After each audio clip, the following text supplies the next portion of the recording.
የኢትዮጵያ ከ17 ዓመት በታች ብሔራዊ ቡድን የጥሎ ማለፍ ተጋጣሚ ይፋ ሆነ። በአሰልጣኝ ቤንጃሚን ዚመር የሚመሩት ቀይ ቀበሮቹ የፕሌኦፍ ጨዋታቸውን ከሞዛምቢክ ጋር በመጪው ቅዳሜ ያከናውናሉ። ሞዛምቢክ፣ ታንዛኒያ፣ ማሊና አንጎላ ከሚገኙበት ምድብ 3 በ4 ነጥብ ሶስተኛ ደረጃ በመያዝ ነበር የፕሌኦፍ ተጋጣሚ መሆኗን ያረጋገጠችው። የኢትዮጵያና ሞዛምቢክ የፕሌኦፍ አሸናፊ በ2026 ኳታር በምታዘጋጀው ከ17 ዓመት በታች የዓለም ዋንጫ ውድድር ላይ የሚሳተፍ ይሆናል። አስቶን ቪላ ፍሬቡርግን በማሸነፍ የ2025/26 የውድድር ዘመን የዩሮፓ ሊግ ዋንጫ ባለድል ሆነ። በስፔናዊው ኡናይ ኤምሬ የሚመራው አስቶን ቪላ ኢስታንቡል ላይ የጀርመኑን ፍራይቡርግን 3-0 በማሸነፍ በታሪኩ ለመጀመሪያ ጊዜ የዩሮፓ ሊግ ዋንጫን አሸንፏል። ዮሪ ቴሌማንስ፣ ኤሚ ቡዌንዲያ እና ሞርጋን ሮጀርስ የአስቶን ቪላን የድል ጎሎች አስቆጥረዋል። እንደ አውሮፓውያን አቆጣጠር በ1982 በቀድሞ ስያሜው ዩሮፒያን ካፕ የአሁኑ የቻምፒየንስ ሊግ ዋንጫን ባየር ሚኒክን 1-0 በማሸነፍ ድል ያደረገው አስቶን ቪላ በአውሮፓ መድረክ ዋንጫ ሲያሸንፍ ከ44 ዓመታት በኋላ ለመጀመሪያ ጊዜ ሆኗል። በውድድሩ አምስተኛ የዩሮፓ ሊግ ዋንጫቸውን ያሳኩት አሰልጣኝ ኡናይ ኤምሬ ከሶስት የተለያዩ ክለቦች ጋር ማለትም ከሴቪያ፣ ቪያሪያል እና አስቶን ቪላ ጋር የዩሮፓ ሊግ ዋንጫን ደጋግሞ በማሸነፍ በታሪክ የመጀመሪያው አሰልጣኝ ሆነዋል። አስቶን ቪላ የዩሮፓ ሊግ ዋንጫ ማሸነፉን ተከትሎ በቀጣይ የውድድር ዘመን በአውሮፓ ቻምፒየንስ ሊግ ከእንግሊዝ ፕሪምየር ሊግ የሚሳተፉ ክለቦች ቁጥር ወደ 6 ከፍ ሊል ይችላል። አስቶን ቪላ በዩሮፓ ሊግ ድሉ በቀጥታ ለቻምፒየንስ ሊግ የሚያልፍ በመሆኑና በፕሪምየር ሊጉ አምስተኛ ደረጃን ይዞ የሚጨርስ ከሆነ በፕሪምየር ሊጉ ስድስተኛ ደረጃ ይዞ የሚጨርሰው ቡድን በቀጣይ ዓመት በቻምፒየንስ ሊግ ተሳታፊ ይሆናል። በሳውዲ ፕሮ ሊግ 34ኛ ሳምንት አልናስር ዛሬ ምሽት 3 ሰዓት ዳማክን በሜዳው አልአዋል ፓርክ ያስተናግዳል።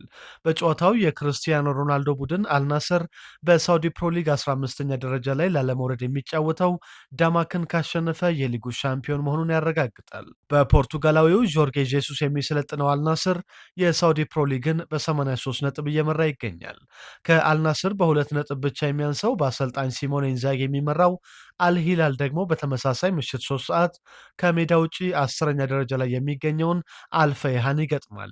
የ21 ጊዜ የሊጉ ሻምፒዮን አልሂላል አልፈይሃን ቢያሸንፍም ዋንጫውን ለማሸነፍ የአልናስርን መሸነፍ ይጠብቃል። አልአዋል ፓርክ ላይ በ9 ጨዋታዎች ያለመሸነፍ ጉዞ ላይ የሚገኘው አልናስር የዛሬ ተጋጣሚው ዳማክን በሳውዲ ፕሮ ሊግ በተከታታይ 9 ጨዋታዎች አሸንፏል። በሳውዲ ፕሮ ሊግ ባለፉት 3 ጨዋታዎች አንድ ጎል ብቻ ያስቆጠረው የአልናስሩ አምበል ክርስቲያኖ ሮናልዶ በ26 ጎሎች ከከፍተኛ ጎል አስቆጣሪው አይቨን ቶኒ በ6 ጎሎች ከአልቃዲሲያ አጥቂ ሁሊያን ኩኖኔስ በ4 ጎሎች አንሶ ሶስተኛ ደረጃ ላይ ይገኛል።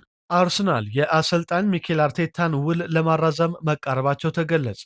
ከ22 ዓመታት በኋላ መድፈኞቹን የፕሪምየር ሊግ ሻምፒዮን ያደረገው አሰልጣኝ ሚኬል አርቴታ እስከ 2027 የነበረውን ውል በሁለት ተጨማሪ ዓመት በማራዘም እስከ 2029 ለመፈረም ተቃርቧል። ስፔናዊው አሰልጣኝ ከአውሮፓ ቻምፒየንስ ሊግ የፍጻሜ ጨዋታ በኋላ ውሉን ያራዝማል ተብሎ የሚጠበቅ ሲሆን የሚደረግለት ከፍተኛ የደሞዝ ጭማሪ አርቴታን ከአውሮፓ ከፍተኛ ደሞዝ ተከፋይ አሰልጣኞች መካከል አንዱ ያደርገዋል ተብሏል። አርሰናል ከአሰልጣኝ ሚኬል አርቴታ በተጨማሪ በሳውዲ አረቢያ ክለቦች እየተፈለገ የሚገኘው የክለቡ ስፖርቲንግ ዳይሬክተር አንድሪያ ቤርታን ውል ለማራዘምም ድርድር ላይ መሆኑ እየተዘገበ ይገኛል። በማንቸስተር ሲቲ አሰልጣኝ ፔፕ ጓርዲዮላን የሚተካው ኤንዞ ማሬስካ ከወዲሁ በዝውውር ጉዳዮች ላይ ስራ መጀመሩ ተገለጸ። የቀድሞው የቼልሲ አሰልጣኝ ከማንቸስተር ሲቲ ይፋዊ ሹመት አስቀድሞ ከክለቡ ስፖርቲንግ ዳይሬክተር ሁጎ ቪያና ጋር በመሆን በማንቸስተር ሲቲ የዝውውር ጉዳዮች በቅድመ ውድድር ዘመን ዝግጅትና በቀጣዩ የውድድር ዘመን እቅዶች ላይ ስራ መጀመሩን ዘ አትሌቲክ ዘግቧል። የ46 ዓመቱ ጣሊያናዊ ከዚህ ቀደም የማንቸስተር ሲቲ ከ21 ዓመት በታች ቡድን አሰልጣኝና በዋናው ቡድን የፔፕ ጓርዲዮላ ረዳት በመሆን ሰርቷል። ኢጎር ቲያጎ የብሬንትፎርድ የተጫዋቾች ኮከብ ተጫዋችና የደጋፊዎች የውድድር ዓመቱ ምርጥ ተጫዋች ሽልማትን አሸነፈ። የ24 ዓመቱ ብራዚላዊ አጥቂ ዘንድሮ በፕሪምየር ሊጉ 22 ጎሎችን በማስቆጠር ከኤርሊንግ ሃላንድ ጋር ለከፍተኛ ጎል አስቆጣሪነት እየተፎካከረ ይገኛል። ኢጎር ቲያጎ በአሰልጣኝ ካርሎ አንቼሎቲ የ2026 የብራዚል ዓለም ዋንጫ ስብስብ ውስጥ መካተት ችሏል። ካሴሚሮ የአሜሪካው ኢንተር ማያሚን ለመቀላቀል በቃል ደረጃ መስማማቱ ተገለጸ። ብራዚላዊ አማካይ ከማንቸስተር ዩናይትድ ከለቀቀ በኋላ ቀጣይ ማረፊያው የሜጀር ሊግ ሶከሩ ክለብ ኢንተር ማያሚ እንደሆነ ተነግሯል። የቀድሞው የሪያል ማድሪድ አማካይ ከሌሎች የሜጀር ሊግ ክለቦችና ከሳውዲ አረቢያ የቀረቡለትን የዝውውር ጥያቄዎች በሙሉ ውድቅ አድርጓል።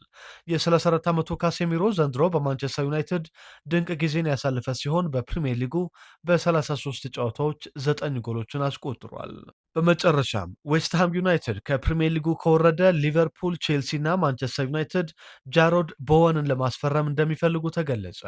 የ29 ዓመቱ እንግሊዛዊ ዘንድሮ በፕሪምየር ሊጉ ለዌስትሃም በ37 ጨዋታዎች 8 ጎሎችን አስቆጥሮ 10 ግብ የሆኑ ኳሶችን አመቻችቶ ማቀበል ችሏል።